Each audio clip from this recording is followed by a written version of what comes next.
من يهده الله فلا مضل له ومن يضلل فلا هادي له أشهد أن لا إله إلا الله وحده لا شريك له وأشهد أن سيدنا ونبينا محمدا عبده ورسوله لا نبي بعده اللهم صل وسلم وبارك على سيدنا محمد وعلى آله وصحبه أجمعين أما بعد فإن أحسن الحديث كتاب الله وخير الهدي رسول الله صلى الله عليه وسلم وشر الأمور محدثاتها وكل محدثة بدعة وكل بدعة ضلالة وكل ضلالة في النار.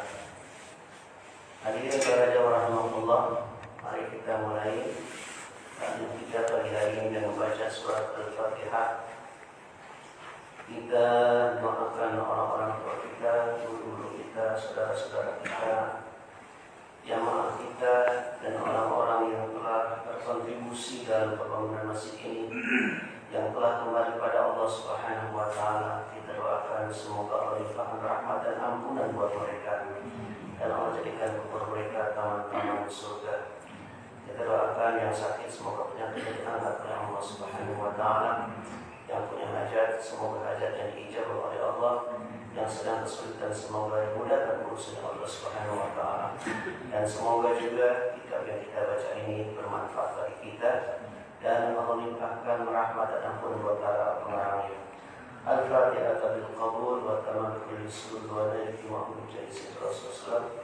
Hadiah keluarga abaina wa ummahatina wa ahdina wa tudatina wa aqrabina wa qarabatina wa ila jami'i asatizatina wa ila al-mutabarrikin wal mutabarriat fi hadzal masjid bi anna Allah subhanahu wa ta'ala yarhamuhum wa yaghfir lahum wa yu'ti darajatin fil jannah wa yaj'al quburahum rawdatan min jannatin. Al-Fatihah. A'udzu billahi minasy syaithanir rajim. Bismillahirrahmanirrahim.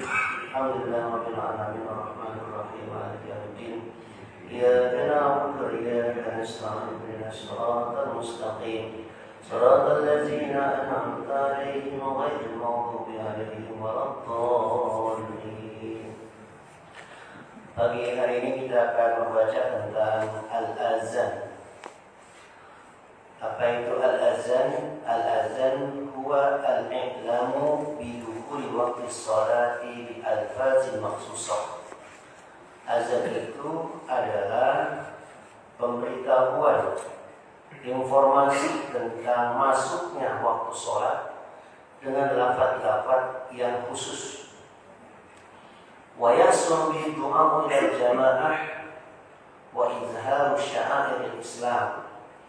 Dan azan juga merupakan panggilan orang untuk melaksanakan sholat berjamaah, dan juga sebagai bentuk mewujudkan syiar-syiar Islam. Jadi kalau azan nggak ada, kayak beberapa waktu yang lalu, ya, itu syiar-syiar Islamnya berkurang. Jadi azan ini sebagai bentuk syiar-syiar Islam. Wa huwa wajibun aw mandubun. Azan itu wajib atau mandub. Artinya bisa jadi ada yang mengatakan wajib dan ada yang mengatakan mandub. Nah, Imam Qurtubi dan yang lainnya mengatakan bahwa azan ini walaupun ala qillati alfazihi, walaupun lafaznya itu sedikit, akan tetapi azan ini mustamilun ala masailil aqidah. Pertama, dia mencakup persoalan-persoalan akidah. Kenapa? Karena li'annahu bada'a bil akbariyah, dimulai atau budi'a bil akbariyah, dimulai dengan kalimat takbir. Allahu Akbar, Allahu Akbar. Ini terkait dengan masalah akidah, keyakinan. Wa hiya tatadammanu wujudallahi wa kamalihi summa sanad tauhid wa nafa syar'i. Cakupan kalimat Allahu Akbar ini menunjukkan bahwa Allah Subhanahu wa Ta'ala itu ada dan Allah Maha Sempurna. Kemudian wa sunya bitauhid wa nufir syarik. Juga di situ pujian-pujian tentang tauhid dan meniadakan syirik atau menyekutukan Allah Subhanahu wa taala.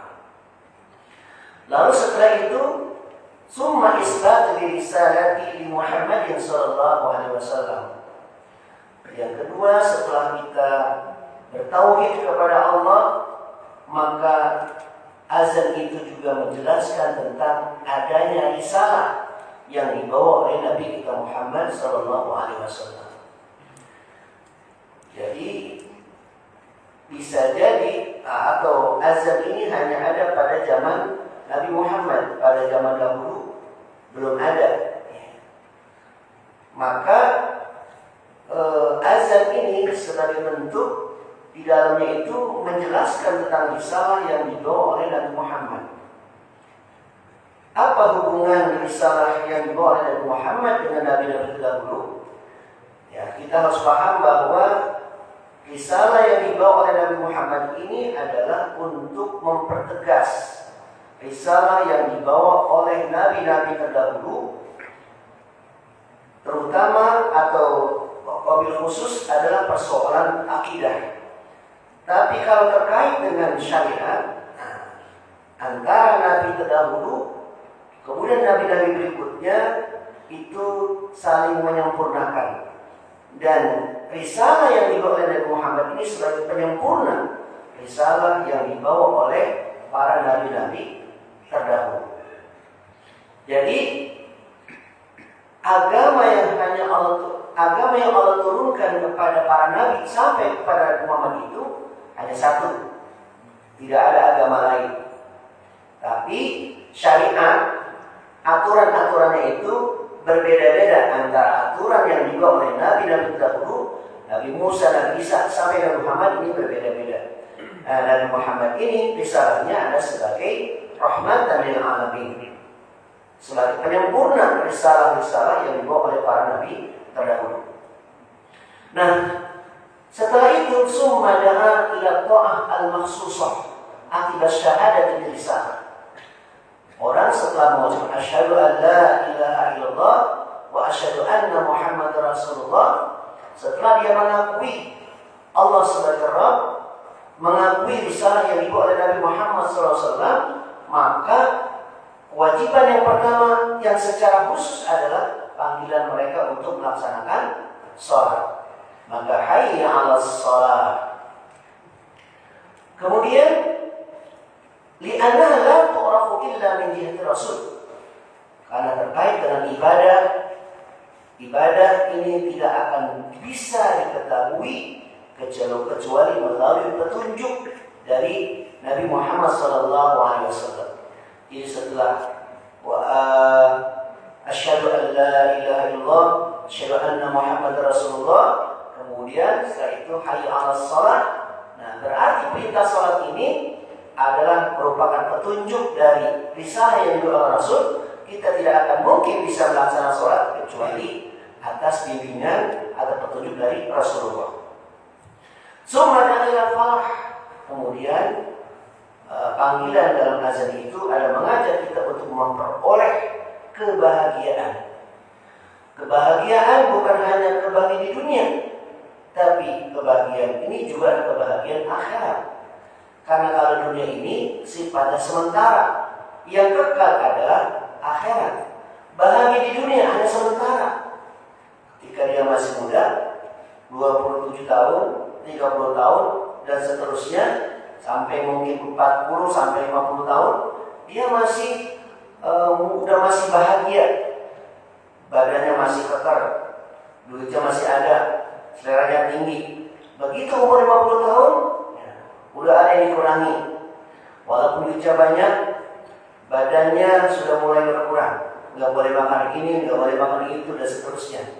60 tahun, jalannya udah sempoyongan, dan seterusnya. Ya. Sementara, walaupun mungkin ada orang yang diberikan hidup umur panjang, sebagaimana Nabi Nuh alaihissalam yang umurnya sampai hampir 1000 tahun, kalau ditanya bagaimana pendapat kamu tentang umur yang kamu rasakan, dia mengatakan bahwa umur itu ibarat kita masuk dalam sebuah rumah, masuk dari pintu yang satu, keluar dari pintu yang lainnya. Artinya masa kecil kita, walaupun kita sekarang sudah hampir 60 tahun, sudah 60 tahun, 60 tahun lebih, itu masa kecil masih terlihat. Kayaknya baru kemarin saya. Kalau sekarang udah mengajak, pipi udah berendor, rambut udah putih, gigi udah pada ada yang sempal, ada yang habis, ya. Ya, ada yang ya, udah seperti bayi giginya, ya, nggak punya gigi, ya. Dan seterusnya. Berarti sangat sebentar sekali. Nah, maka dipanggil oleh Allah, hayya 'alal falah.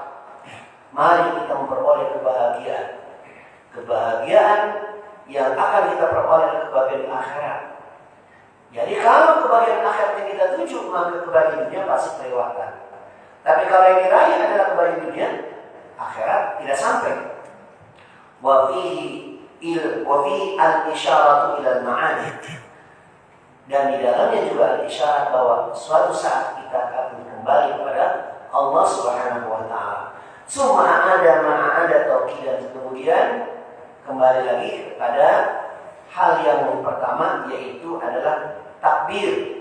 Itu sebagai tauqid untuk mempertegas bahwa hidup kita yang kita pertahankan, yang kita bela, niat kita dan tujuan kita adalah Allah. Allahu bayatuna, Allah menjadi tujuan kita. Siapapun kita, apapun yang kita lakukan, maka tujuan kita adalah Allah. Apabila yang kita lakukan tujuannya bukan Allah, maka sia-sia. Wa ma khalaqtul jinna wal insa illa liya'budun. Jadi semua yang kita lakukan itu harus terpaku dalam diri kita hanyalah untuk Allah Subhanahu wa taala. Syariat azan ini juga bukan hanya sekedar untuk sholat. Syariat Islam itu juga dibolehkan pada hal-hal lain. Di dalam Al-Fiqhul Islami wa Adillatuhu, karangan Dr. Wahbah Az-Zuhaili, ada materi atau judul yang disebut dengan Al-Azan wal Ghairi Shalah. Azan selain untuk sholat. Dia mengatakan wahada yundabul azanu li umuri ukhra ghairi shalah. Disunahkan azan pada perkara-perkara lain selain dari perkara sholat. Wa minha al-azanu fi uzunil mauludi al-yumna inda wiladati. Yang pertama adalah azan di kuping anak atau bayi yang lahir, di kuping yang kanan di saat dia dilahirkan. Jadi begitu bayi lahir, kemudian dibersihkan lalu diazankan oleh orang tuanya. Kita nggak tahu waktu kita lahir kita diazanin nggak ya? Kayaknya jangan-jangan kita nggak diazanin. Soalnya kalau saya perhatikan, ini kan kesadaran kita berislam itu baru-baru gitu ya. Kayaknya orang-orang dahulu itu, ya, waktu saya kecil itu yang namanya akikah jarang sekali. Bahkan akikah itu banyak rata-rata dilakukan ketika orang meninggal dunia, diakikahkan. Ya. Orang meninggal dunia itu dipotong kambing, apa artinya akikah? Ya. Oh ya, waktu hidup jarang diakikahkan, gitu. Atau mungkin karena susah, kita nggak tahu ya. Yang banyak dulu ada kalau 7 bulan kayaknya itu udah menjamur. Tapi kalau akikah belum. Padahal kan yang betul syariatkan itu adalah akikahnya. Tapi sekarang kita lihat sudah rata-rata sudah mereka berakikah. Kita nggak tahu udah akikah belum. Udah tua Ustaz, ya itu sudah nggak apa-apa kan. Walaupun ini tapi minimal kita jadi niat kita akikah. Ya walaupun katanya hadisnya lemah, tapi minimal kita sudah sedekah. Ya. Karena kalau akikah itu kan ibaratnya kayak motor kita gade. Kalau motor kita gade, berarti kita nggak bisa pakai karena masih ada orang, kan? Nah, bagaimana cara nebusnya? Nah, nebusnya dengan akikah. Ya anak-anak kita itu, ya seakan-akan anak kita itu dia barang gantian. Yang karena di suatu saat ketika di hari akhirat kita butuh syafaat, anak kita nggak bisa beri syafaat karena ibaratnya kalau ditebus. Ya. Ini salah satu pandangan seperti itu. Ya. Nah jadi azan di kuping yang kanan inda wiladati, ya. Kama tundau al-iqamatu fil yusra, sebagaimana yang disunahkan pada kuping yang kiri iqamahkan. Kalau tadi azan yang kuping kanan, terus iqamah kuping yang kiri, ya. Jangan salah. Kalau salah bisa jadi ini apa saya kenapa ini kok ini apa saya azan ini? Mungkin azannya salah. Oke. Salah kuping mungkin. Ya, tapi kita jangan, saya lihat ini. Kalau kita punya anak nakal itu, ada orang yang kalau kita lihat sebetulnya baik dari Allah Subhanahu wa taala tidak memberikan kepada hamba kecuali yang baik. Karena kalau anak kita pada benar semua, mungkin ibadahnya santai-santai. Tapi karena ada anak yang nakal, maka orang tua ibadahnya jadi rajin. Rajin berdoa, rajin nangis, ya, rajin. Pokoknya itu. Karena dia pengen juga Allah, anak saya ini kok seperti ini, dia mohon ya Allah, selamatkan anak saya, berikan hidayah anak saya. Jadi berdoanya semakin khusyuk, ya. Terus ibadahnya semakin kuat, dia mulainya lebih rajin. Karena ada anak nakal. Berarti kalau begitu, ada anak yang nakal bisa jadi baik juga, ya. Kenapa? Karena orang baik ternyata dengan ada yang nakal, rajin ibadah. Kalau tetap semuanya baik, mungkin ibadahnya santai-santai saja mungkin, ya. Jadi ada banyak hikmahnya juga. Juga li'annahu sallallahu alaihi wasallam azana fi uznil Hasan hina waladat Fatimah. Karena Rasulullah mengazankan di kuping Hasan, ya, ketika dilahirkan, ketika Hasan itu lahir. Wa min al-azanu waqtal harib. Di antaranya juga sunahkan azan ketika terjadi kebakaran. Ya. Tapi jangan oleh orang kebakaran azan dia, orang nggak ditolong. Ya, bukan begitu maksudnya, ya. Artinya ketika terjadi kebakaran, nolong dia, azan juga iya gitu. Jangan orang kebakaran harus kita tolong, cuma azan ada Allahu Akbar, santai. Ya nggak tepat juga kalau itu. Ya. Jadi tetap menolong iya, ya. Diazankan iya gitu. Waktu harap begitu pula waktu perang. Ya, waktu perang. Ya. Karena apa? Karena dengan azan musuh jadi takut. Karena musuh itu ketika mendengar Allahu Akbar, ya, dia takut. Makanya kenapa orang itu waktu demo, takbir, itu takbir menggetarkan, ya. Takbir menggetarkan, ya. Kalau takbirnya serius, ya. Kalau takbirnya memang ikhlas, takbirnya semangat. Kalau takbirnya loyo, nggak ikhlas, ya, merasa terpaksa, ya nggak menggetarkan orang. Kemudian wa khalful musafir, ya. Kalau orang bepergian, ada orang bepergian kemana misalnya, kalau kita sering pergi haji, ya, sebenarnya bukan pergi haji aja, pergi kemana aja, yang penting baik-baik, ya. Pergi untuk kebaikan, ya. Pergi misalnya mau belajar boleh, ya, itu disunahkan azan, ya. Wa minha al-azanu fi uzunil mahmumi wal masmu'i. Azan di kuping orang yang kena jin, masuk setan. Ya. Jadi setan paling takut sama azan. Makanya kalau ada azan orang benci, setan ya. Jadi orang tuh kalau lagi masukkan jin itu diazankan. Oh setan enggak dia sakit dengernya, ya. Sakit. Jadi kalau ada orang rasa sakit artinya dia itu setan. Ya. Maka harus diazankan biar setannya pergi. Jadi kalau ada orang yang dekat masjid terus benci sama masjid, ya ajarin terus. Jadi dia nggak mau biar betah, kan pindah rumahnya dijual nanti kan. Ya. Nah, dari situ setan terusir, ya, terusir dengan azan tersebut. Ya. Walil ghadbani, kepada orang yang lagi marah, ya, pada orang yang marah. Bukan orang yang marah azan, orang yang marah diazani. Jarang ya kita mau diazani, orang kita dipukul ya. Tapi ya memang karena kan marah itu kan adalah setan, dari setan kan. Ya. Jadi marah itu adalah dari setan. Setan itu ciptaan dari api. Api harus dipadamkan dengan air. Ya. Hal ini berarti karena azab orang mati setan, maka diazankan juga juga biar setannya pergi. Ya. Jadi setannya pergi, jadi orang itu akhirnya sadar lagi. Kemudian apa lagi? Wa insa'a khuluquhu min insanin. Ya. Jadi juga bagi orang yang akhlaknya buruk, au bahimah, bahkan bukan hanya manusia, binatang. Jadi kalau orang punya binatang, akhlaknya buruk, dia punya onta, bukan anjing ya, kalau anjing bisa diazani.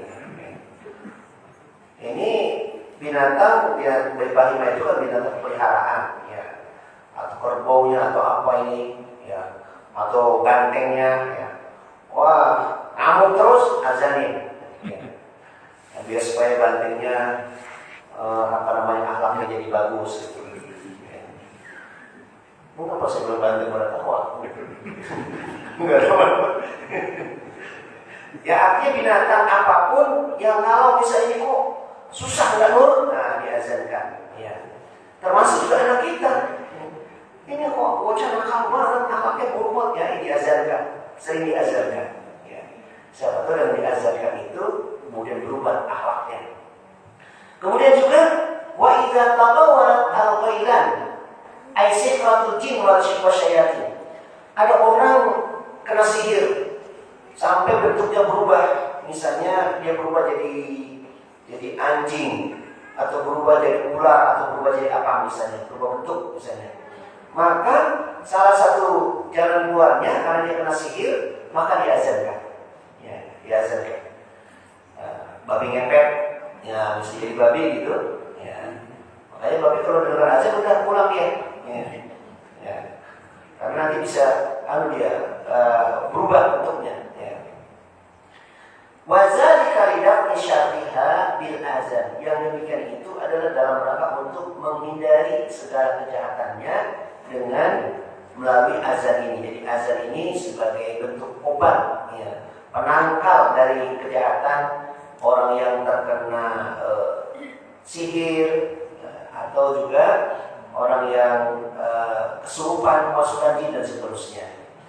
Fa inna syaitana idza sami'a al-azan adbara. Kenapa? Karena syaitan itu berdasar hadisnya, apabila dengar azan maka syaitan itu pasti lari. Ya. Jadi syaitan itu sering kalau dengar azannya. Wala yusannu inda idkhalil mayyiti al-qabra 'ala al-mu'tabar inda Syafi'iyah. Tidak disunahkan ketika memasukkan mayit ke dalam kubur dalam pendapat yang muktamad. Pendapat muktamad itu pendapat yang dianggap jadi pegangan inda Syafi'iyah menurut kalangan pengikut Syafi'i, ya, menurut Abu Zuhair begitu. Jadi kalau ada yang mengazankan berarti yaitu mengambil pendapat yang lain, ya. Tapi Abu Zuhair mengatakan pendapat yang muktamad, pendapat yang jadi pegangan itu adalah tidak diazankan. Jadi kalau ada yang mengazankan itu berarti dia mengambil pendapat Syafi'iyah juga, cuma pendapat yang lain, ya. Karena bisa jadi mereka menganalogikan dengan orang yang lahir diazanin, maka ketika meninggal pun diazanin.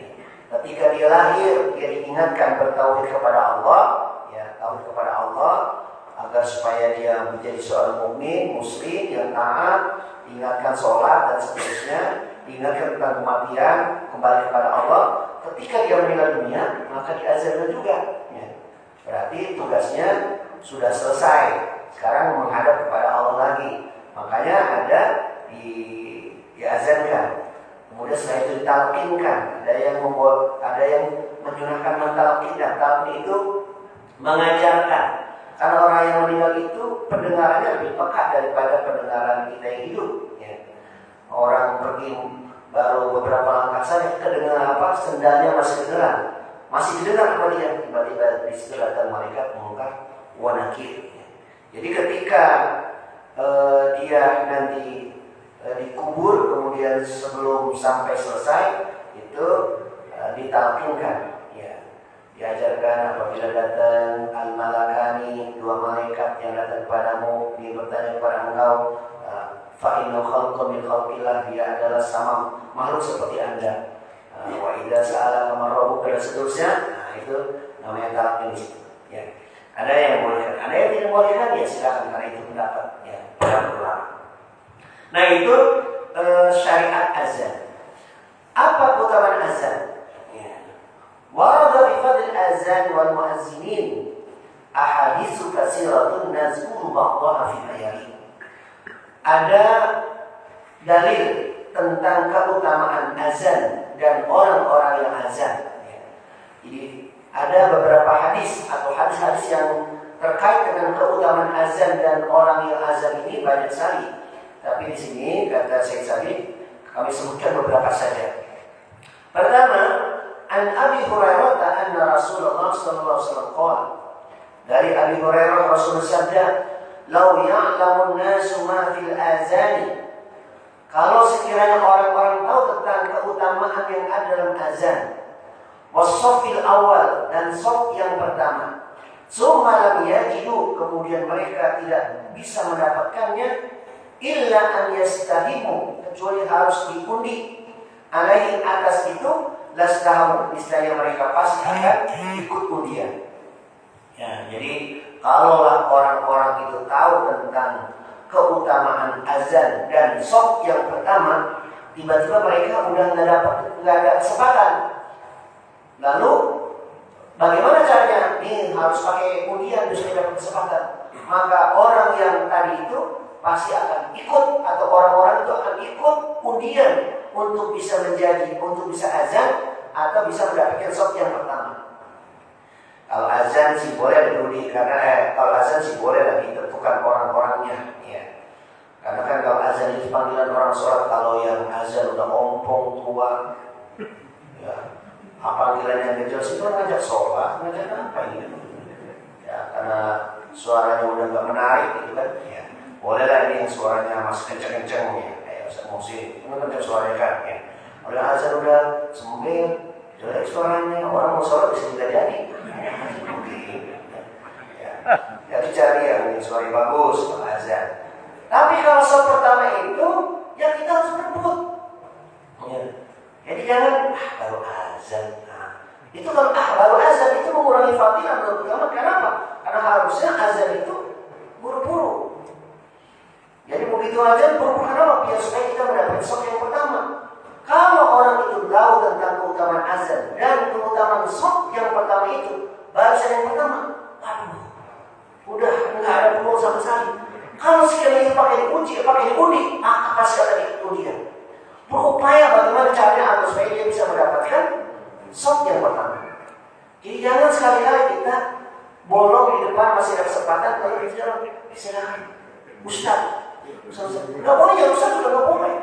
Karena urusan surga mah nggak boleh kita nolak Ustaz. Surga mah kita berlomba-lomba. Kalau makanan, ya boleh Ustaz dulu dah. Tapi kalau barisan sholat itu jangan sekali-kali nyuruh Ustaz. Ya.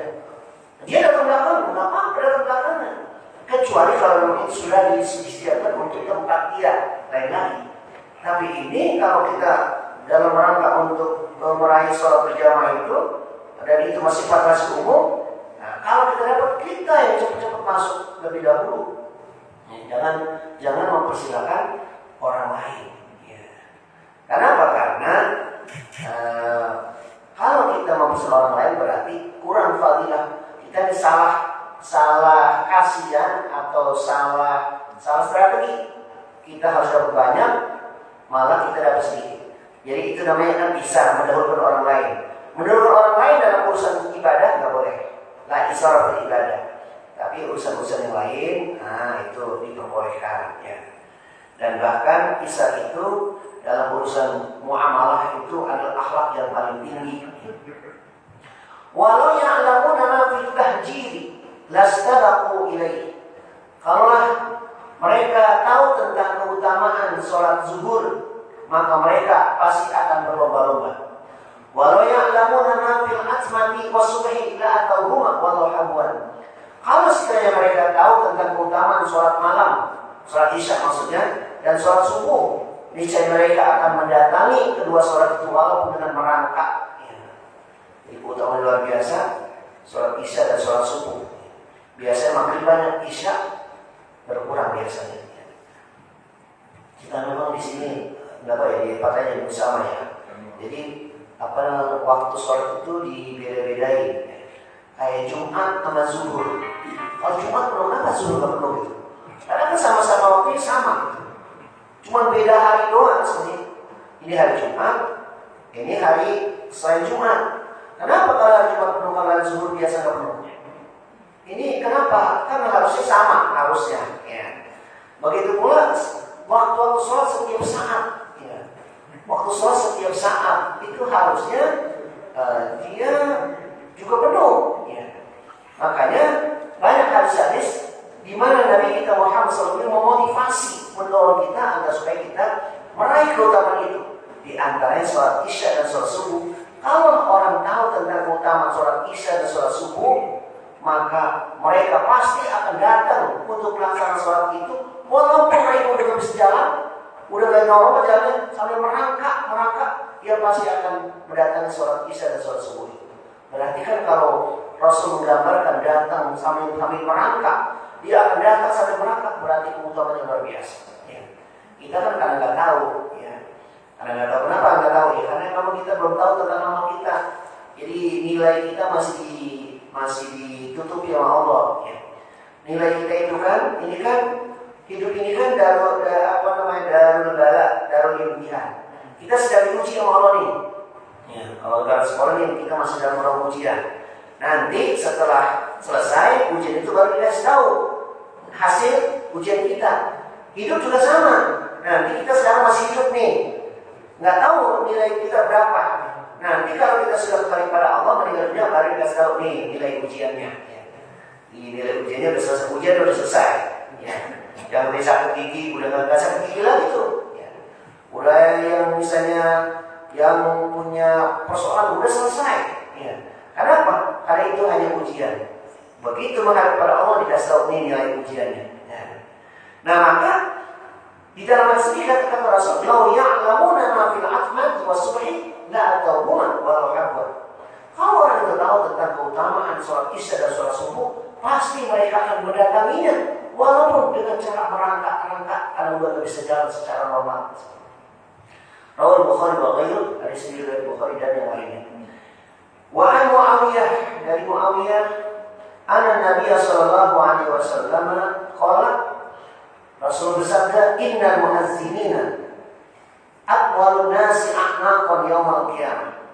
Sesungguhnya orang-orang yang suka azan waktu di dunia itu dia memiliki leher yang paling panjang nanti pada hari kiamat.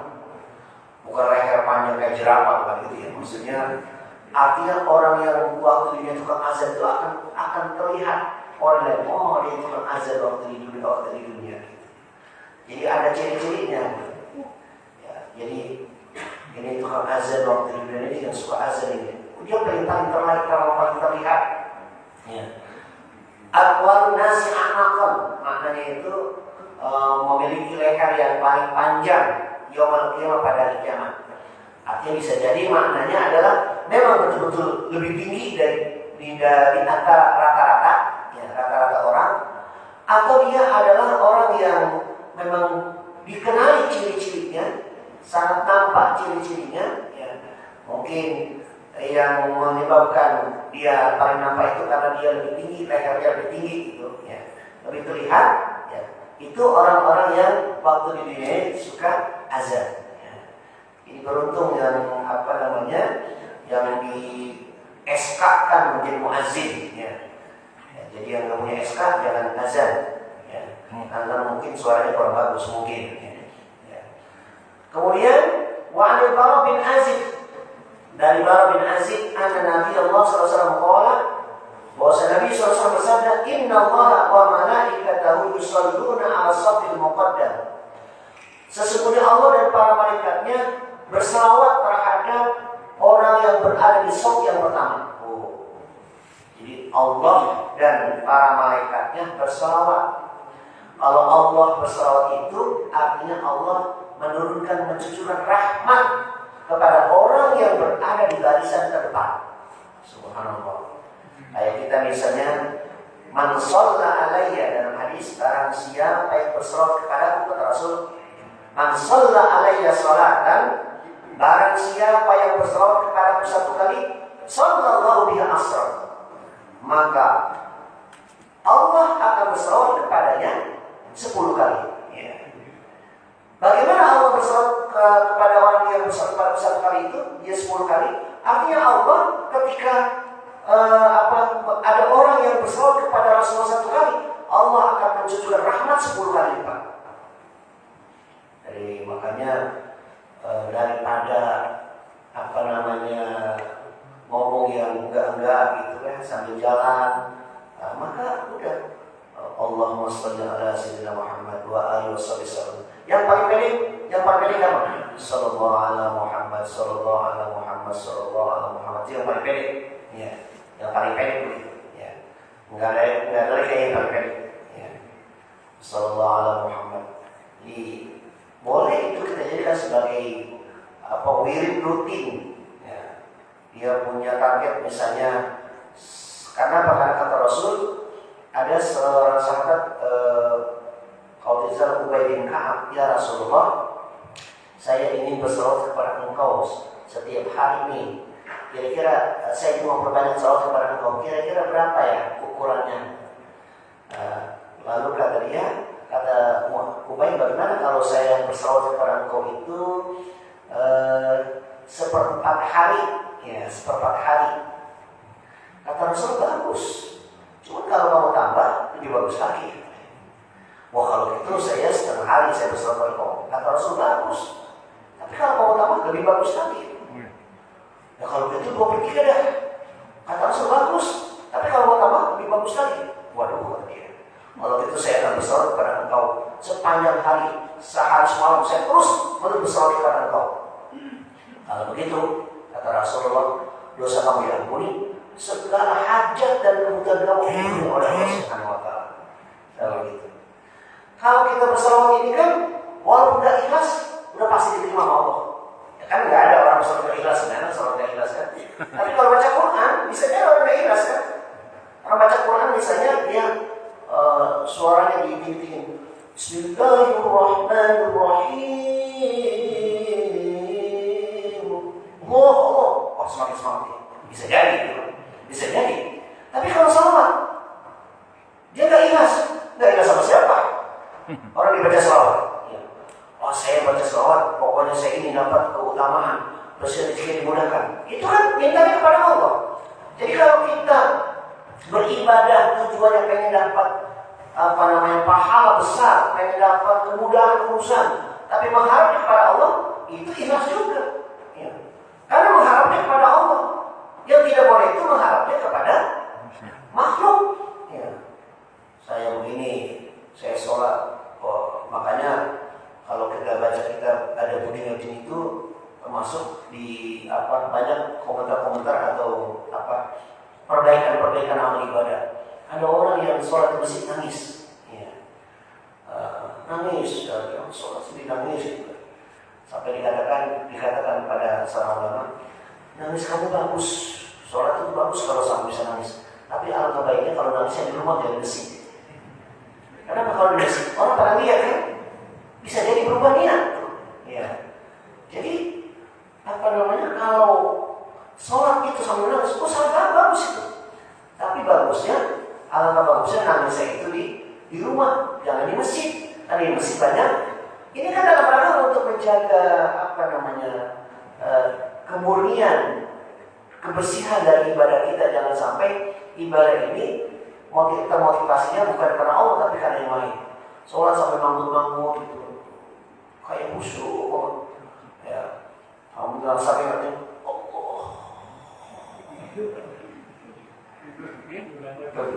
Ya. Ulang lagi. Ya, jadi banyak sekali adab-adab yang diajar ulama dalam rangka untuk mengantisipasi agar supaya ibadah kita menjadi lebih baik. Maka Allah dan para malaikat ini bersalawat. Kalau Allah bersalawat itu artinya Allah menurunkan rahmat, memberikan rahmat. Tapi kalau malaikat bersalawat itu artinya malaikat memohonkan ampun. Coba, kalau kita dimohonkan ampun, didoain sama malaikat, doanya pasti tidak ditolak, pasti dijawab. Malaikat yang doain. Ya. Jadi innallaha wa malaikatahu yusholluna 'ala safil muqaddam. Allah menurunkan rahmat dan para malaikat memohonkan ampun kepada Allah terhadap orang yang berada di shaf yang paling depan. Jadi kalau kita paling depan itu sholat, pertama Allah akan mencurahkan rahmat, yang kedua dosa kita ini para malaikat memohonkan ampun kepada Allah supaya orang yang berada di shaf yang pertama ini diampuni dosanya. Berarti shaf yang berikutnya nggak termasuk, nggak termasuk. Adanya hanya di shaf yang paling depan. Kalau yang berbaris belakangan, baris yang belakang itu diampuni dosanya dari ibadahnya. Kalau tadi dari ibadahnya, dari karena dia shaf yang pertama, kan kalau kita berjamaah ini pahalanya banyak banget, pahalanya banyak. Pertama jalan dari rumah pahalanya udah luar biasa. Semakin jauh pahalanya lebih banyak tuh. Satu langkah Allah angkat satu derajat, baru satu langkah Allah angkat satu derajat, Allah berikan satu kebaikan, Allah hapus dosanya. Baru satu langkah, baru nanti kaki sebelah kiri, baru nanti kiri, tiga poin diberikan sama Allah. Diangkat satu derajat, diberikan satu kebaikan, dihapus dosa. Jadi bagaimana kita, ini kan kita kan masih hidup jadi belum termotivasi. Kalau udah meninggal baru, ya kenapa dulu? Kenapa dulu saya waktu di dunia nggak rajin sholat, padahal sehat, udah nggak ada gunanya kan? Lalu orang, Pak, ayo musik, ya saya udah nggak kuat jalan, kaki kepada ini kapuran, kapuran belum bisa jalan. Saya kalau sehat juga saya mau ke masjid. Kemarin waktu sehat juga ke masjid. Terus saya mau ke masjid, sakit dan dengan kuat tadi bilang. Padahal tadi, kalau dia tahu keutamaan sholat di masjid, atau pada sholat isya dan sholat subuh, walaupun dia nggak bisa jalan, merangkak jalan itu, dia pasti datang. Kalau di dunia kan masih banyak tadi, anak ada, gede-gede. Kalau misalnya kita nggak ke masjid bisa dibantuin. Ada kursi roda sekarang banyak sekarang. Tinggal masalahnya kan kita mau, itu yang sehat, itu yang sakit, apalagi yang sehat. Jadi ini motivasi yang dibangun, yang diberikan oleh Rasulullah. Allah bersalawat dan juga para malaikatnya. Artinya Allah memberikan rahmat dan para malaikat memohonkan ampun atas segala dosa-dosa itu kepada orang yang berada di shaf yang pertama. Wal muazzinu yughfaru lahu madda sautihi. Dan muazzin itu diampuni dosanya sepanjang suaranya. Jadi ternyata, kalau Allah Akbar, yang dosa kayak banget. Allah Akbar. Asyhadu an la ilaha illallah. Itu orang juga mungkin kepada musik kan. Azan apa ini? Suaranya juga nggak memotivasi orang musik kan? Cuma Allahu Akbar. Wah, kan semangat kan gitu. Terus ada Allahu Akbar dan seterusnya. Jadi kata Rasulullah di sini, yughfaru, dia diampuni lahu baginya madda sauti sepanjang suaranya. Kalau sudah panjang itu panjang, maka disitulah gugur dosa-dosanya.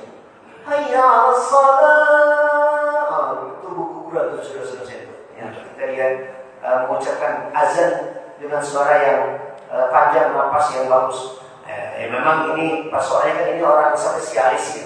Udah suaranya panjang, suaranya bagus. Kalau panjang nggak bagus, juga kita jadi malah nggak jadi. Orang semangat. Panjang suaranya tapi ngomong ini suara apa sih? Kurang termotivasi kita. Wa yusaddiquhu man sami'ahu min ratabin wa yabisin.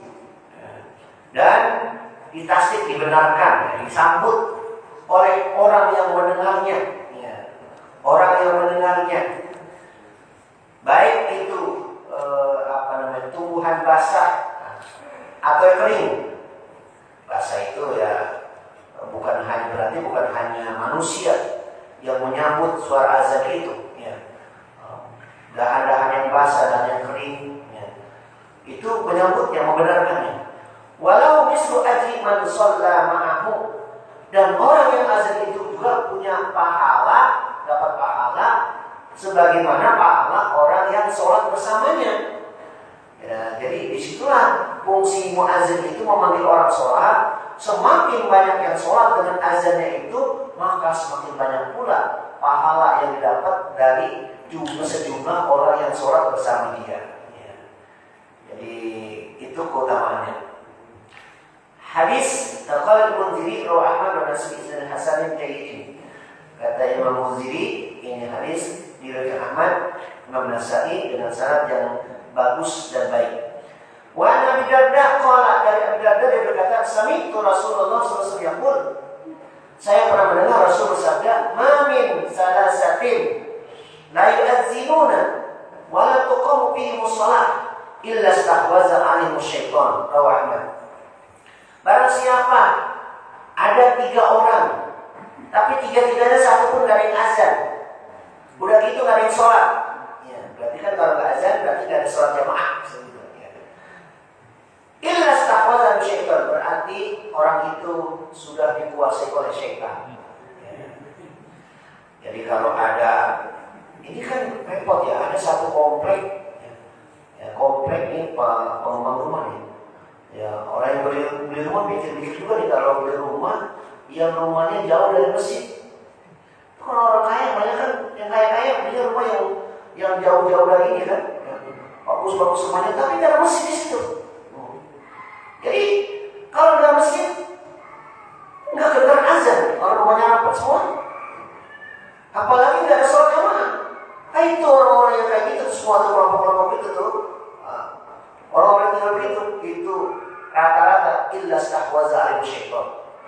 Mereka semua sudah dikendalikan dan dikuasai oleh syaitan. Waduh, bahaya sekali. Kita bersyukur tinggal satu tempat yang ada masjid. Udah mesti ke kuburan lagi, ya kan? Ke kuburan. Begitu dengar azan, kita diajak sholat. Begitu, innalillahi wa inna ilaihi raji'un, ada orang potong jenazah. Jadi semakin bertambah keimanan kita tuh. Ya. Jadi kalau kita cari rumah ya 2 hal itu, dekat masjid atau dekat kuburan ya. Ya supaya termotivasi keimanannya. Ya walaupun ada juga orang yang masjid dekat, kuburan dekat, bahkan tuh menggali kuburan nggak sholat juga. Tuh menggali kuburan, bahkan cuma dia doang yang bisa bikin landak itu, yang lahat. Ya. Cuma dia yang bisa, dia akur-akurin mencoba orang pasti nggak kasih. Dia nggak sholat. Ya. Kan berarti hatinya udah keras yang itu. Ya. Udah nggak ngaruh. Ya. Nah, jadi hati-hati kita, keluarga, masyarakat, kalau ada yang sholat berjamaah itu dikuasai oleh syaitan. Ya. Syaitan menguasai diri kita. Jadi kan manusia itu ada 3 tipe. Pertama yang tidak dikuasai oleh syaitan, susah. Itu para nabi, ya, para nabi, orang-orang soleh, para aulia, susah dikendalikan oleh syaitan. Ya. Terutama nabi karena mereka maksud. Ya. Itu syaitan nggak mampu. Yang kedua, itu bagaikan anak kecil main bola, ditendang, ditangkap, terus tendang lagi, tangkap lagi, ya. Dimain-mainkan sama syaitan tuh. Ya. Jadi kadang-kadang orang taat, kadang-kadang nggak sadar. Ya. Kadang-kadang rajin, kadang-kadang ada orang rajin mau ke masjid, belum waktu udah datang, tapi minggu kemudian nggak nongol sama sekali. Ya. Ini kemana ini? Wah, tiba-tiba datang lagi, ya, datang. Cuman kadang-kadang ada orang kan kalau dia datang nanti dia pasti lagi susah. Ya. Susah ya ke masjid, lagi kaya nggak pernah masjid. Ini bisa jadi ada orang yang cirinya kayak begini nih. Ya. Mau kita susah, rajin musik, ya, musik. Tapi waktu kaya nggak kenal masjid, nah, bahaya ya kan? Itu permainan, setan mau permainkan. Ya. Ya.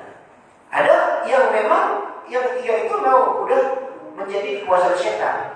Jadi apa kata setan udah pasti manut. Nah itu kelompok yang 3. Mungkin yang kelompok yang 2 kayak model kita. Ya kadang-kadang taat, kadang-kadang ya iman kita lebih lemah. Ya.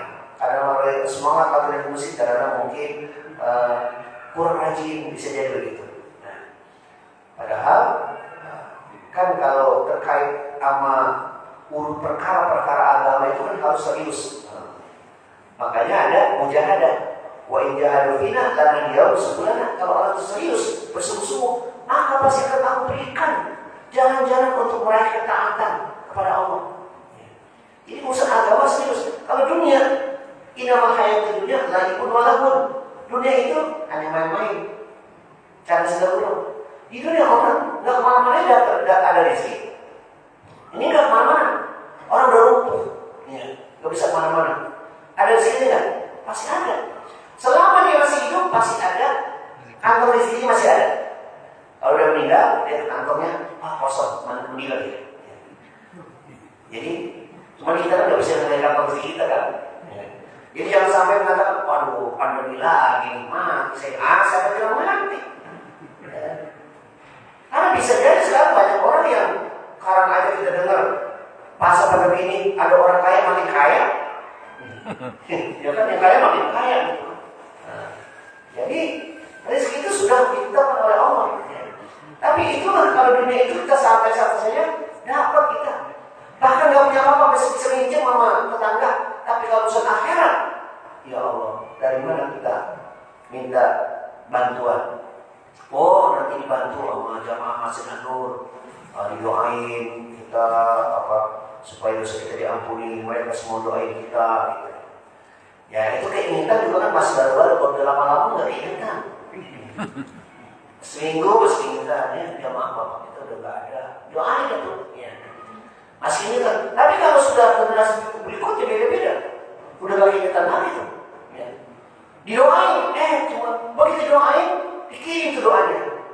Karena nyampe. Kenapa nggak nyampe? Alamatnya udah berubah. Alamatnya berubah. Kenapa? Karena tadi dulu saya nggak sholat Jumat. Kan jadi munafik namanya. Beda, alamatnya nggak nyampe. Apalagi sering nggak sholat. Ya, mentara sholat atau kafir, kufur dia. Alamat beda, nggak nyambung. Nah, kan bahaya. Udah dikirimkan ternyata nggak nyampe. Ya.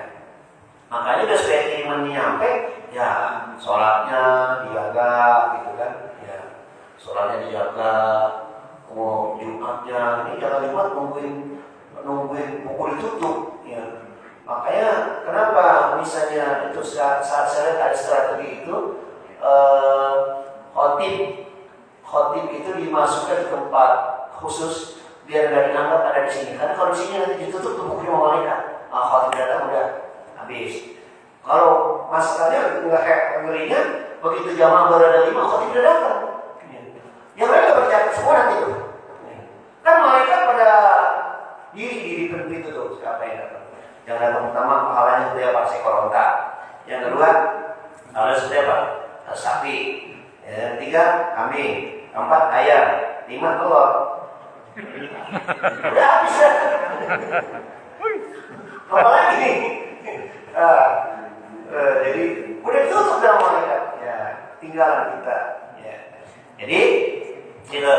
Hadis berikutnya Abi Hurairah qala Rasulullah al-imamu dhamirun wal muazzinu muqtamanun Allahumma arsyidil a'immata waghfir lil muazzinin. Dari Abi Hurairah dia berkata Rasulullah imam itu menjamin kita kalau sholat sampai Allahu Akbar imam langsung ruku Allahu Akbar ruku kita belum baca apa? Fatihah ya. Baru Allahu Akbar imam ruku kita nggak usah kejar Fatihah Bismillahirrahmanirrahim nggak jelas itu aja gitu kan. Begitu imam ruku kita langsung ikut ruku. Atau kita Bismillahirrahmanirrahim Alhamdulillahirabbil alamin. Imam Allahu Akbar. Baru alhamdulillah kita baca juga nggak bisa. Maka ikut ruku. Kenapa? Karena bacaan Fatihah kita sudah dijamin sama. Enaknya begitu jamaah itu. Ya. Semuanya banyak jaminan. Makanya imam diangkat yang orang pada senang. Ya. Sampai jangan jadi imam. Itu memang harus ini. Tapi persoalannya nggak suka imamnya bukan karena apa? karena misalnya akhlaknya dan segala macam. Tapi kalau misalnya urusan personal, nggak ada ukuran itu. Kenapa lu gak masuk imam? Lu iri. Karena ada orang yang nggak suka, nggak kasar aja kan. Beda, ada orang yang secara umum dia kurang pas jadi imam karena mungkin akhlaknya belum tepat. Tapi ada orang yang nggak suka karena urusan dengki aja. Nah, dengki mah nggak masuk hitungan ya. Nggak akan dia sholatnya nggak akan sah. Dengki mah kenapa? Karena masih bawa sifat dengki ketika sholat. Makanya ketika kita sholat itu ada wudu dan ada istighfar. Innallaha yuhibbut tawwabin wa yuhibbul mutatahhirin. Ketika kita sholat bersih secara lahiriah dan bersih secara batiniah. Kalau kita lahirnya bersih tapi batinnya bersih, ya nggak bermanfaat juga sholat kita, nggak diterima karena masih ada sifat dengki.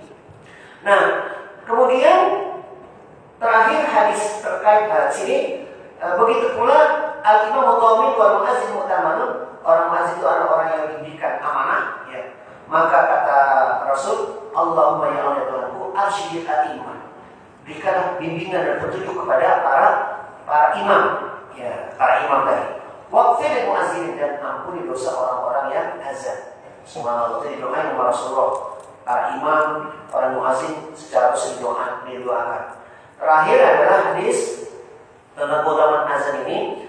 An-Uqbah bin Amir qala, dari Uqbah bin Amir yang mengatakan, sami'tu Nabi sallallahu alaihi wasallam yaqul, saya mendengar Rasul bersabda, yu'jibu rabbuka azza wa jalla. Tuhanmu kagum, ya, min ra'i ghanamin, terhadap orang yang mengembala kambing. Pisyatiyatin di lereng, di jabalin gunung, yu'azzinu lis-shalah. Ya azan untuk sholat, yusholli kalau dia sholat. Fayaqulu azza wa jalla, kalau Allah berfirman, unzuru li abdi, coba perhatikan, lihat kepada hamba ini.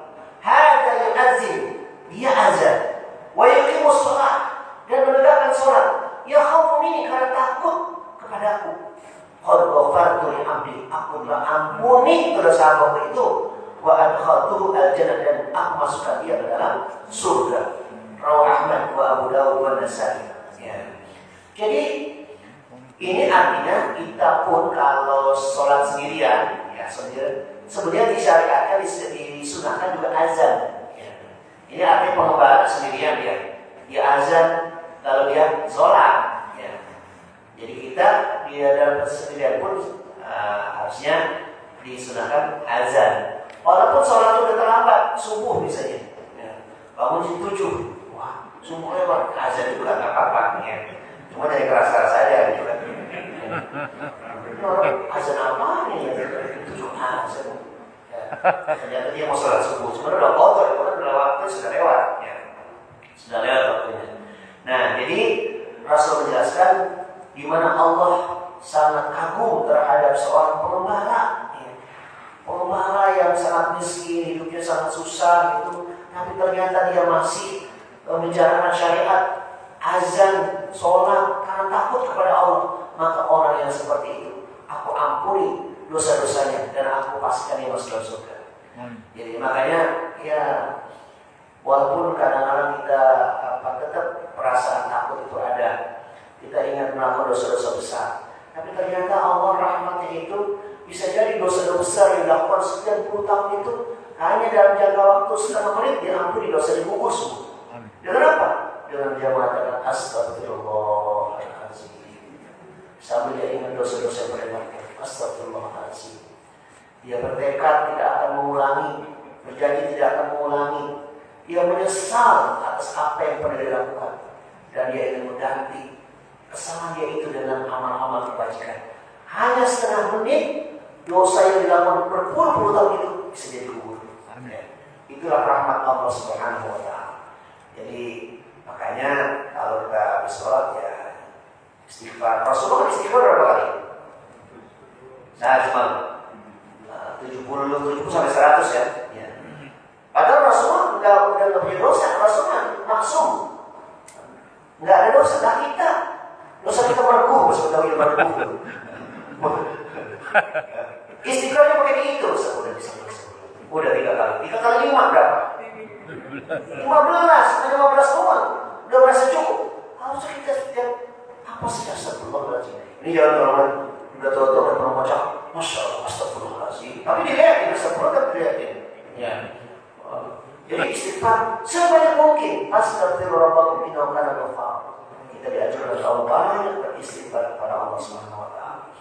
Nah, inilah hadis-hadis terkait dengan keutamaan azan. Ya.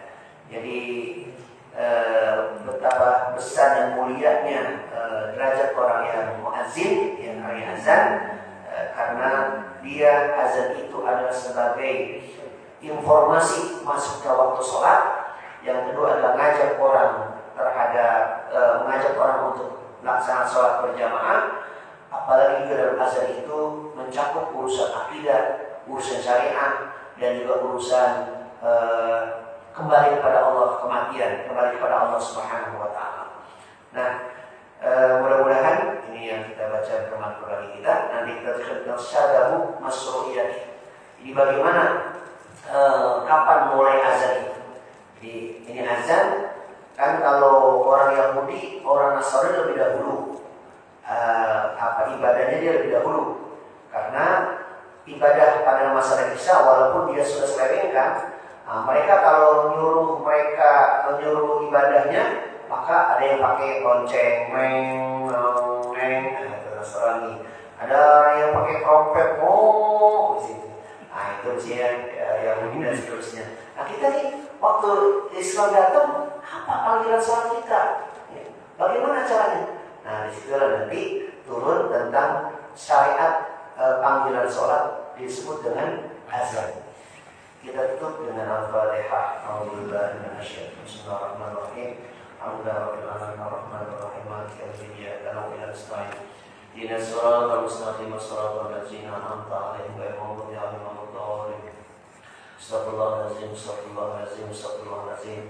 Allahumma shalli ala sayyidina Muhammad wa ala ali sayyidina Muhammad rabbil alamin.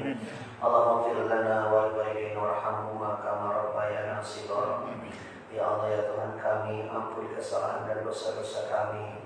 Ampuni kesalahan dan dosa-dosa ayah ibu kami. Kasihanilah mereka ya Allah, sebagaimana mereka telah memberikan kasih kepada kami saat kami masih kecil. Ya Allah, ampunilah kami yang berada di masjid ini ya Allah. Orang-orang yang telah berkontribusi dalam pembangunan masjid ini ya Allah, yang telah kembali kepadamu ya Allah, ampuni dosa-dosa mereka ya Allah. Lapangkan kubur mereka ya Allah, jadikan kubur mereka taman-taman surgamu ya Allah. Ya Allah, jadikanlah duduk kami di tempat ini ya Allah sebagai sarana untuk menggugurkan dosa-dosa kami ya Allah, sebagai jalan memudahkan bagi kami untuk masuk dalam surgamu ya Allah. Rabbana hab lana min azwajina wa dzurriyyatina qurrata a'yun waj'alna lil muttaqina imama. Ya Allah, jadikan anak-anak kami anak yang saleh dan salehah, anak-anak yang senantiasa mendoakan untuk kami ya Allah, baik di masa kami hidup ataupun setelah kami kembali kepadamu ya Allah. Rabbana atina fid dunya hasanah wa fil akhirati hasanah wa qina azabannar. Walhamdulillahirabbil alamin. Assalamualaikum warahmatullahi wabarakatuh.